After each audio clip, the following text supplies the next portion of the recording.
Dua juruterbang pesawat Hawk 108 terkorban. Bajet 2018, dasar keterbukaan demi kepentingan rakyat.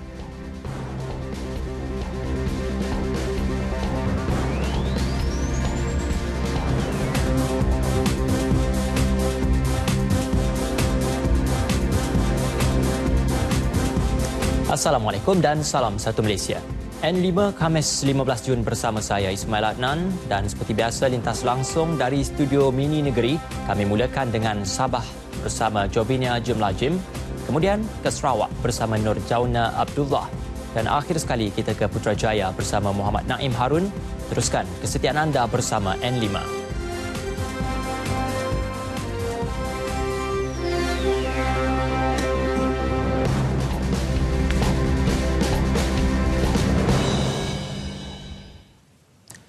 Sebuah pesawat pejuang milik Tentera Udara Diraja Malaysia TUDM hilang setelah terputus hubungan pagi tadi.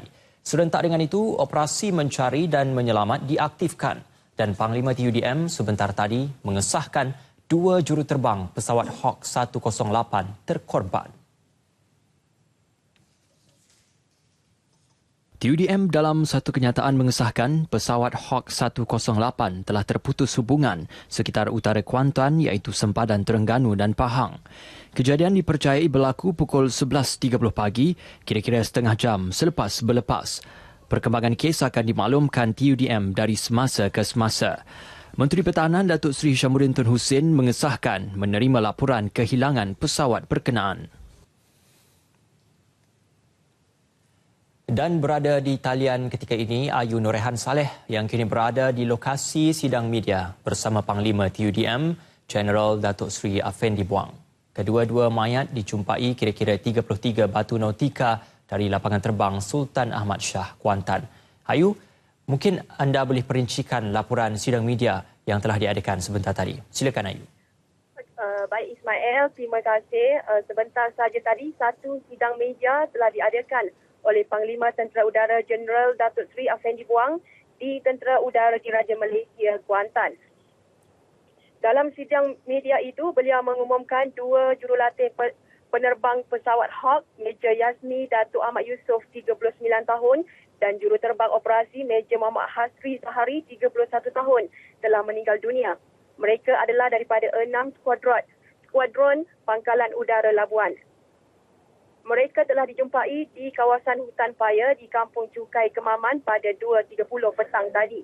Bagaimanapun, pesawat masih belum ditemui dan operasi mencari sedang dilakukan.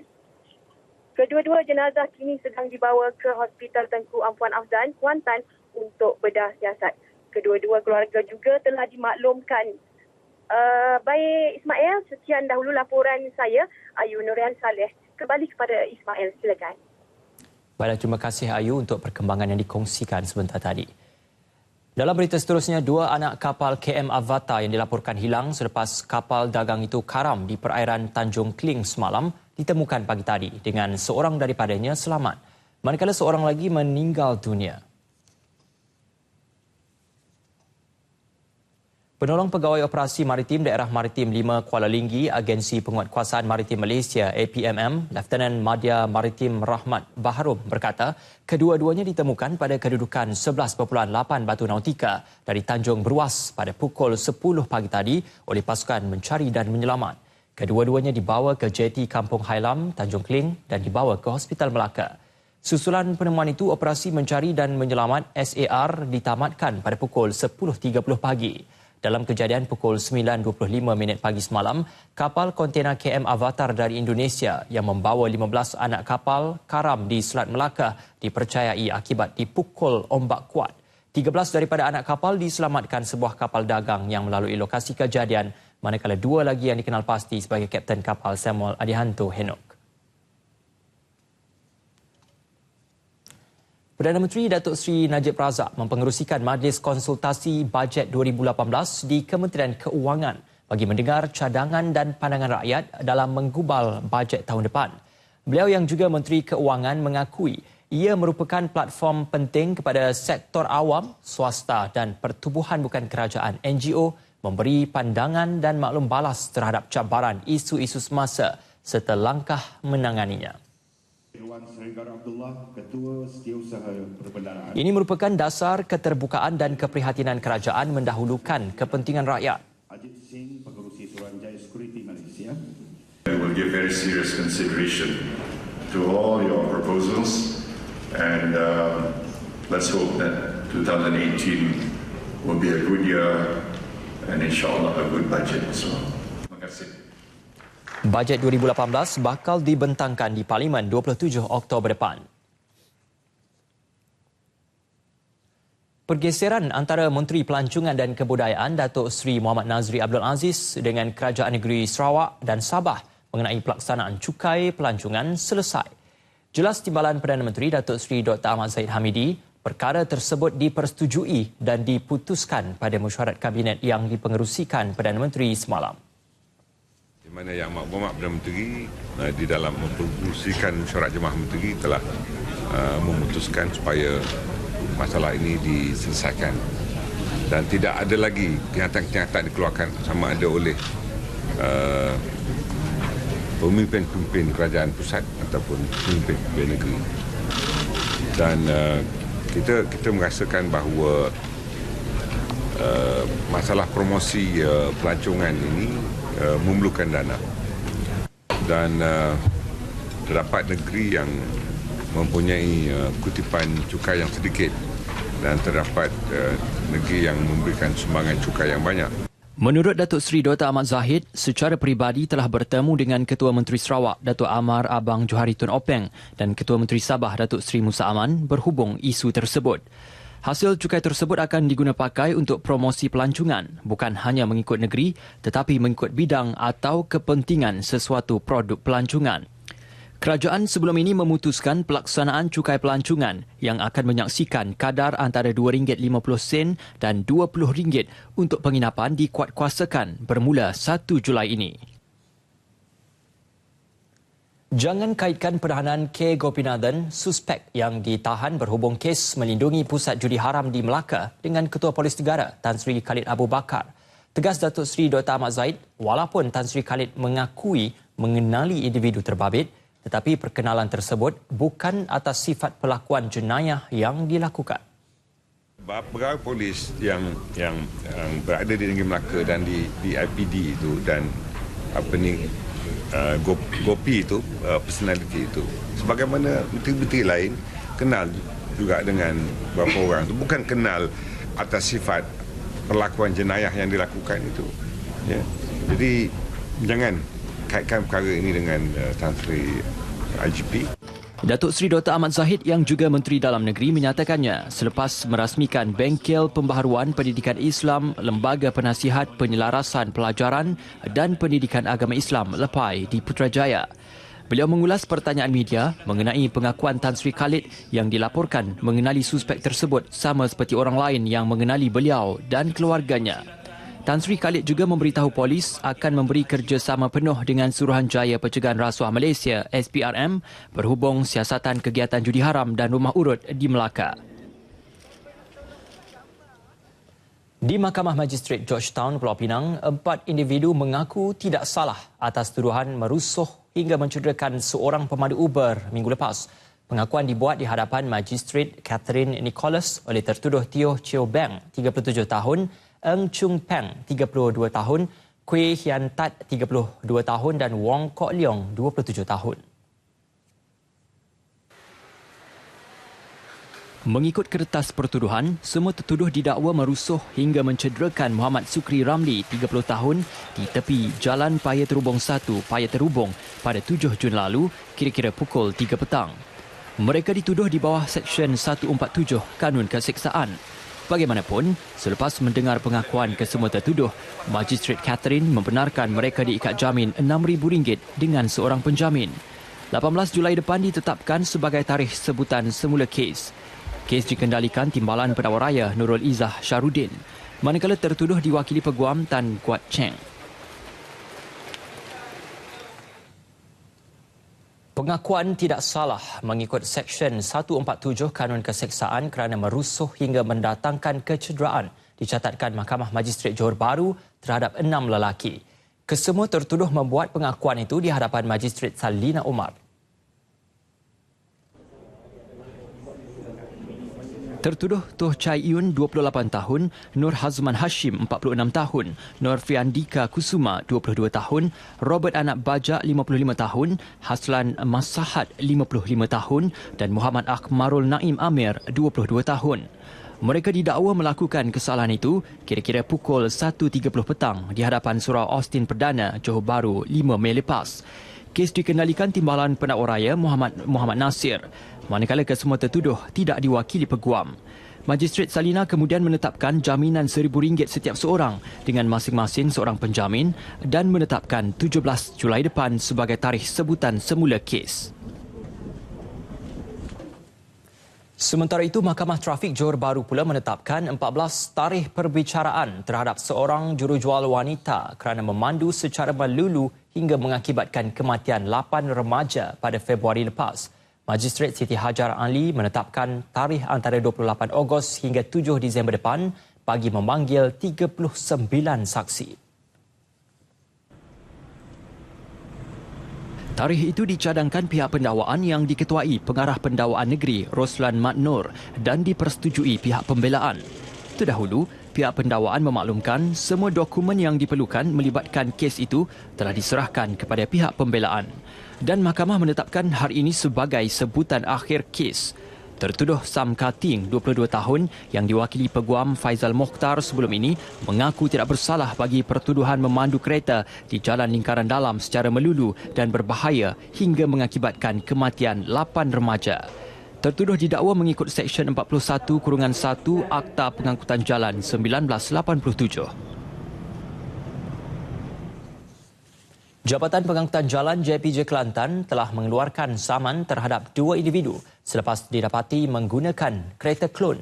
Justru itu, Pengarah JPJ Negeri Mahasan Mustafa menegaskan pihaknya mempergiat operasi mengesan pengguna kereta klon khususnya menjelang Aidilfitri.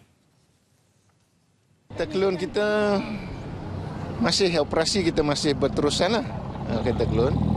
Dan terbaru pun kita masih 2-3 hari lepas pun kita masih dapat menahan 2 biji kereta klon lah. Diperjelaskan kenderaan klon yang tidak memiliki cukai jalan tulen dan pelindungan insurans bakal mengakibatkan kerugian bukan sahaja kepada pemandu tetapi penumpang dan pengguna jalan raya yang lain. Beliau berkata demikian selepas mengagihkan barangan keperluan kepada pengguna jalan raya sempena program Selamat Sampai ke Destinasi bersama JPJ di Melur, Kota Bahru.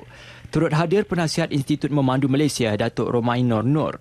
Program turut melibatkan Jabatan Keselamatan Jalan Raya JKJR, Skuad Muda 1 JPJ, Stesen Minyak Petron Melur dan Akademi Memandu Anda Kota Bahru. Baiklah, N5 diteruskan dengan laporan lintas langsung dari Sabah. Jovina Jemlajim telah bersedia di Kota Kinabalu. Teruskan, Jovina. Baik, terima kasih. Salam sejahtera dan salam satu Malaysia. Pasukan Polis Marin PPM Malaysia dan Polis Air Indonesia Polair terus memperkukuhkan kerjasama dalam menangani jenayah rentas sempadan termasuk isu pengganas Daesh.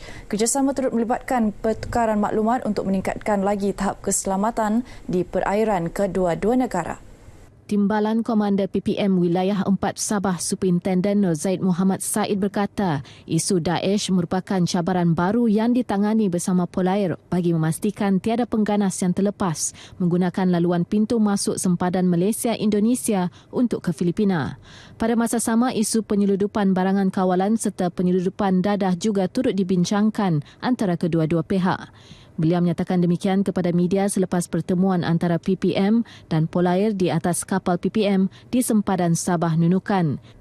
Sementara itu, Komisaris Polis Air Indonesia Untung Mulyono menegaskan meskipun belum ada sebarang maklumat mengenai penggunaan laluan sempadan Malaysia-Indonesia sebagai transit ke Filipina, Polair dengan kerjasama PPM akan terus bersiap siaga mengawal ketat pintu masuk sempadan.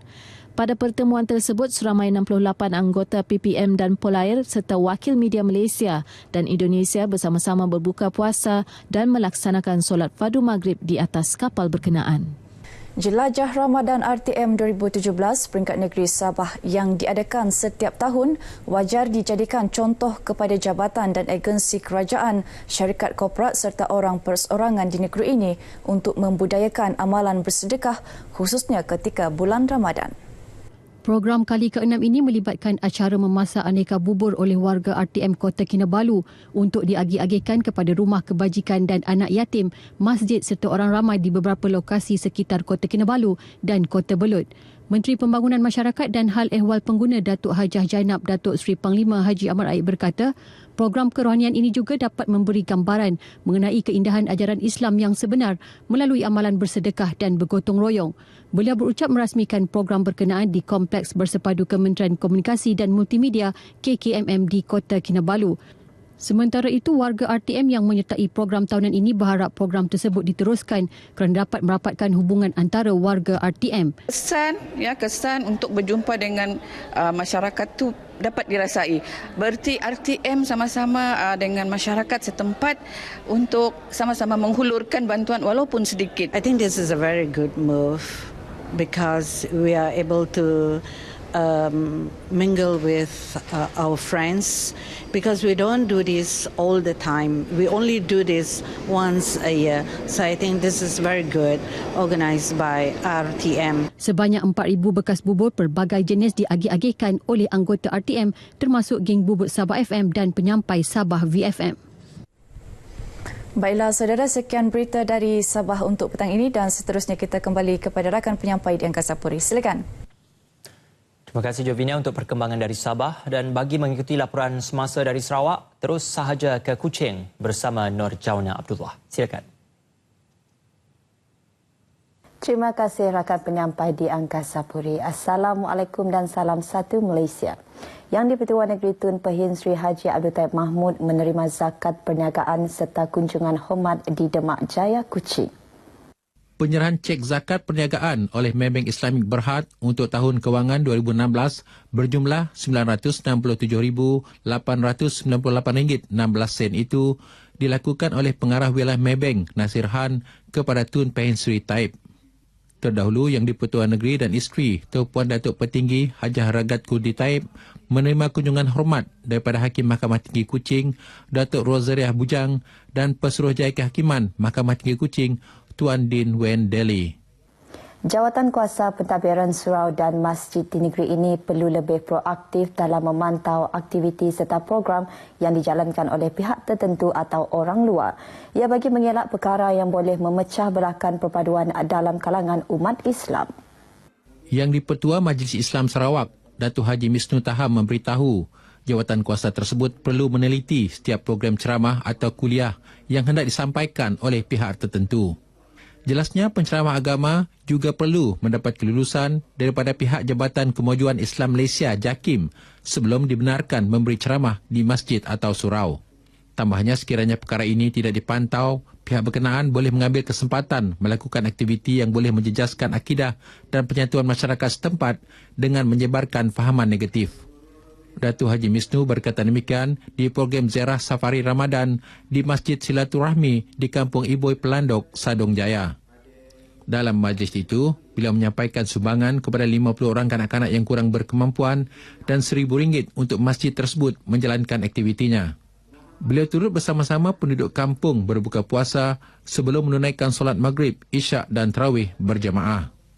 Seramai 15 individu berdaftar ikasih di bawah kawasan Majlis Pembenaran Padawan MPP menerima manfaat daripada program Baik Pulih Rumah Daif. Pengerusi MPP Insinyur Loh Ke Chiang berkata, mereka yang layak dipilih mengikut kriteria yang ditetapkan termasuk mempunyai struktur rumah yang usang. Jelasnya, MPP melaksanakan program ini melalui grant berjumlah RM224,000 atau sehingga RM15,000 sebuah rumah di bawah program Pembasmian Kemiskinan Bandar PPKB Kementerian Bandar, Perumahan dan Kerajaan Tempatan. I would like to encourage the federal government to give us more of these grants so that we can help even more people. We can repair even more houses, help even more people. Beliau yang juga ahli Dewan Undangan Batu Kitang menyatakan program sedemikian turut membantu penduduk di 5 lagi adun dalam kawasan pentadbiran MPP termasuk di Kampung Haji Baki, Kampung Subuak, Kampung Betong, Kampung Landeh, Kampung Batu Kitang Jaya dan Kampung Segedup. Sementara itu, bagi salah seorang penerima, rumah yang siap dibaik pulih ini pasti memberi suasana sambutan Hari Raya yang lebih bermakna. Berasa gembira, terharu kerana rumah yang dulu kita rasanya buruk tapi sekarang dah nampak cantik lah. Salbiah yang merupakan seorang ibu tunggal dengan 2 orang anak perempuan berumur 13 dan 15 tahun itu menetap lebih 30 tahun di rumah pusaka tersebut bersama 7 lagi ahli keluarga lain. Di bawah program tersebut, pihak MPP telah menggantikan bumbung, dinding kayu tingkat atas dan tingkap kayu kepada aluminium. Setakat ini dahulu berita dari Sarawak untuk N5 petang ini. Untuk berita seterusnya kembali kepada rakan penyampai di Angkasa Puri. Silakan. Baiklah, terima kasih Nojana untuk perkembangan dari Sarawak. Seterusnya N5 diteruskan dengan perkembangan lintas langsung dari Putrajaya bersama Muhammad Naim Harun. Silakan Naim. Terima kasih rakan setugas di Studio 3 Angkasa Puri. Sepanjang Ramadan ini, pelbagai pihak telah membuktikan kesediaan masing-masing menganjurkan program-program amal bagi membantu kumpulan memerlukan. Tidak terkecuali bahagian dakwah JAKIM yang mendapat kerjasama Telekom Malaysia Bikers atau TM Bikers. Malah kolaboratif program amal ini turut mendapat penyertaan MyIkram Bikers dan Belia Ikram Putrajaya. Kampung orang asli Batu 14, Jalan Pahang dekat Tapah Perak merupakan destinasi yang dipilih bagi program kali ini. 73 penunggang motosikal berkuasa besar dengan 5 pacuan 4 roda menelusuri perjalanan dari Putrajaya ke lokasi untuk menyantuni masyarakat orang asli suku kaum Semai. Selain menjayakan misi program, menjadi tradisi sumbangan berupa barangan keperluan dan duit raya disalur. Lebih mengujarkan konvoi ini, ketika sampai ke lokasi mereka disambut mesra penduduk, diketuai Wakil Ketua Islam orang asli. Objektif program ni adalah untuk kita nak membawa syiar Ramadan yang seperti mana yang kita rasa. Kita ada solat tarawihnya, kita ada berbukanya, supaya kita sama-sama dapat membawa ni semangat tu bersama dengan orang asli. Sebenarnya kalau hari-hari biasa orang asli ni dia orang tak ada syiar tu, tidak ada. Tarawihnya tak ada, berbukanya tak semeriah macam yang kita rasakan. Pelbagai pengisian diatur termasuk menceriakan anak-anak orang asli membonceng motosikal berkuasa besar. Malah, juadah berbuka disediakan dengan bergotong royong. Saya merasa bersyukur sebab ada orang dari TM telah memberi bantuan sempena hari puasa ni. Dan ustaz yang mengajar sini pun juga ada kat sini, Ustaz Razak. Dia mengajar kita orang macam alif bata, macam Quran tu dia ajar juga. Kita orang boleh faham lah juga sikit-sikit. Selepas berbuka, penduduk bersama kumpulan konvoi turut menunaikan solat maghrib, isyak dan solat sunat tarawih bersama. Program seperti ini akan diteruskan pada masa akan datang dalam menyampaikan dakwah Islam terus kepada kumpulan sasar. Setakat ini sahaja perkembangan dari Putrajaya. Kembali semula ke Studio 3 bersama rakan penyampai. Baiklah, terima kasih Naim. Maros Tailoring Sdn Berhad yang telah bertapak 31 tahun bertapak sebagai pusat tempahan baju dan fashion. Kini mara dengan konsep baru iaitu Maros Online yang menawarkan perkhidmatan tukang jahit peribadi. Menariknya, tukang jahit akan ke rumah pelanggan bagi mengambil ukuran dan pakaian siap kemudiannya akan terus dihantar ke muka pintu. Pengarah urusannya Datuk Maidin Kadir Shah berkata, konsep itu memudahkan pelanggan tanpa perlu ke kedai. Idea itu diperolehi daripada konsep perkhidmatan pengangkutan dalam talian. Setakat ini Maros Online menawarkan khidmat itu kepada pelanggan di sekitar Lembah Kelang. Misal kata orang tu nak buat kod. Dia cuma telefon kita. Dan kita akan datang, bawa material dan dia bersetuju dengan material itu, kita akan fit dia semua sekali dan kita akan balik siap dan kita akan hantar. Sementara itu, Maros turut mengadakan jualan mega raya di Keramat AU3 bermula 16 Jun sehingga malam raya. Pelbagai fashion baju siap serendah harga RM20 ditawarkan untuk pengunjung. Bersempena dengan jualan mega ini juga, Maros turut mengadakan program jualan amal Maros pada 17 Jun bermula 10 pagi sehingga 4 pagi. Sebahagian daripada jualan amal itu akan disalurkan kepada Sekolah Jalinan Kasih di Chowkit. Beberapa selebriti turut diundang seperti Oja and Tunable Band, Farah Farhana, juga sesi moreh bersama Chef Fikri. Sebagai memenuhi keperluan pesakit buah pinggang terdiri daripada warga polis, keluarga dan pesara, 5 lagi mesin hemodialisis diperlukan Polis Johor. Keperluan itu memandangkan 16 unit mesin yang dimiliki, kini hanya 9 sahaja yang berfungsi dengan baik. Justru itu, mana-mana pihak, badan bukan kerajaan, NGO atau syarikat-syarikat korporat disaran dapat menyumbang mesin kepada unit hemodialisis yang telah ditubuhkan pada Mac 1993. Dengan adanya 2 alat baru ini, saya percaya kita dapat membantu pesakit-pesakit yang sedia ada yang lebih kurang sampai 16 orang. Yang berada tiap-tiap hari mereka ke pusat kami untuk mendapatkan rawatan itu. Beliau berkata demikian selepas majlis penyerahan sumbangan mesin hemodialisis kepada Ibu Pejabat Kontingen IPK Johor di Johor Bahru. 2 mesin hemodialisis diterima daripada Jawatan Kuasa Sambutan Chinese New Year 2017 dan syarikat Kimlun Sendirian Berhad. Satu lagi mesin hemodialisis sumbangan Persatuan Tionghoa Johor Bahru dijangka diterima dalam tempoh terdekat. Mesin hemodialisis sedia ada di unit itu kini berusia kira-kira 24 tahun. Dan bagi mengetahui perkembangan cuaca seluruh negara, kita bersama Pegawai Jabatan Meteorologi Malaysia, Siti Aiza Sarmani. Silakan. Terima kasih rakan penyampai di Angkasa Puri. Assalamualaikum dan salam satu Malaysia. Angin bertiup secara dominan dari arah barat di rantau Malaysia dan ia bergerak memasuki ke kawasan perairan Laut Cina Selatan. Ini merupakan satu keadaan yang biasa ketika musim monsun barat daya yang sedang dialami buat masa ini. Tiupan angin di Semenanjung bertiup dari arah utara dan juga timur laut, manakala di Sabah dan Sarawak tiupan angin adalah dari arah barat laut dengan kelajuan sederhana antara 10 hingga 30 km sejam. Buat masa ini, tiada sebarang amaran laut dikeluarkan di mana-mana kawasan perairan Malaysia. Sementara itu, cerapan imej radar pada petang ini menunjukkan hujan sedang berlaku terutamanya di sekitar negeri Terengganu.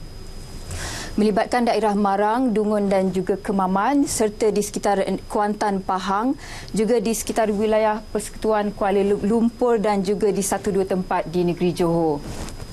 Hujan yang sedang berlaku ini dijangka akan berlarutan sehingga ke senja nanti. Sementara itu di negeri Sabah, keadaan cuaca agak lembap dengan hujan.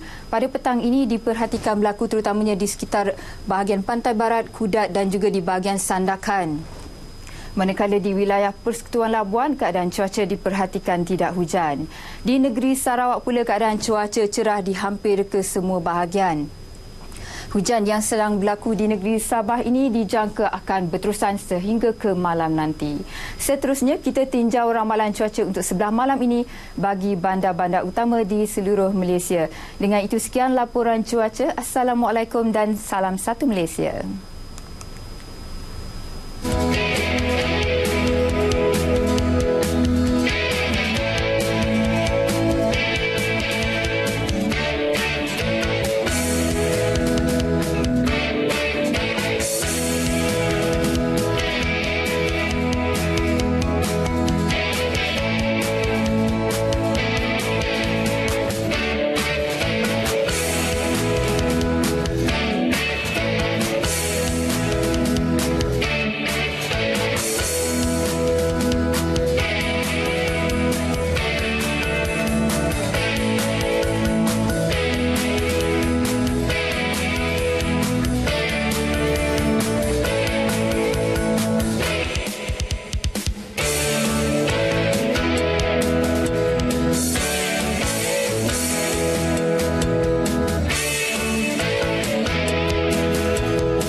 Terima kasih Met Malaysia. Dengan itu N5 berakhir di sini. Sebelum berpisah, saksikan keistimewaan menu ayam bakar yang dibakar dengan cara unik iaitu menggunakan pasu telungkup yang berfungsi seperti ketuhar. Terkenal dengan nama ayam bakar pasu telungkup ABPT, ia terletak di lebuh Sungai Udang Paya Rumput Air Keruh SPA Melaka. Untuk itu, Assalamualaikum dan salam satu Malaysia.